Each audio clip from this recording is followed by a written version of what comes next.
we're going to do a lot of stuff this year that you can't hear in other places. We're having a wonderful opening concert of Monteverdi. Monteverdi madrigals. Oh yes, I heard them once somewhere. And it's not fair because Monteverdi's madrigals are so great. It's like Beethoven's sonatas or symphonies or something like that. And there's a lot of music. And it takes some deep diving into this stuff to really bring it off and move people. I'm also going to do on one of the house concerts. House concerts are really interesting this year. But the first one's going to be just me, and it's going to be Bach and Rameau. The whole series is Bach and so I'm going to do a Bach French suite and then play a bunch of Rameau harpsichord music. And this is another guy who is one of the very best and just not that well known. And even if you wanted to know him by recordings, it's pretty hard. There's not a whole lot of great recordings flopping around out there, alas. It's hard. It's hard music. And it really works best on original instruments, but it takes a ton of people. Myself, I think of Bach and Handel and Rameau as this big equilateral triangle up there in Baroque heaven. And that may sound like a strong statement, but if you get into the music of these three guys, I think that it's logical. We're also going to do Baroque opera this year. We wanted to do that for a while. We do it every year. That's not what I'm trying to say, but have an opera evening we haven't done for a while.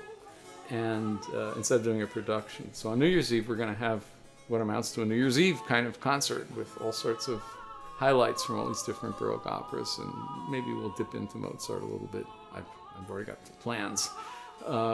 And got some really cool singers coming in to do that as well. It's going to be a great concert. And then their house concert in February, which is going to happen at the Dallas Foundation for the Humanities and Culture.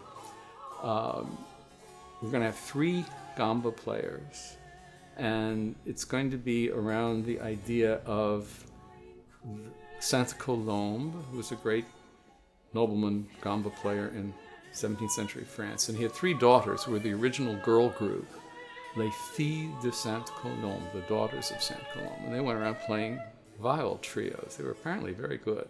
And in conjunction with that, we're going to show, that is to say, the Institute is going to show the movie, because they have movie nights. So a few days before, we'll be watching Tous les Matins du Monde, which is a movie about Saint Colombe and gamba playing. We're also going to have our usual Baroque Christmas concert, but it's not going to be what it usually is, because Thanksgiving is so late this year that we have to have it the last Saturday before Thanksgiving. And so it'll have a lot of Advent music this year. Why not? And then in March, we'll have a concert of sort of smaller works of Bach and Handel, cantatas with a bunch of instruments and singers, and it's also going to be a lot of fun. So lots of good stuff, and not things that you'll hear every day, but only the best, and only the best singers and players. We had a great year last year, looking really just to keep that rolling.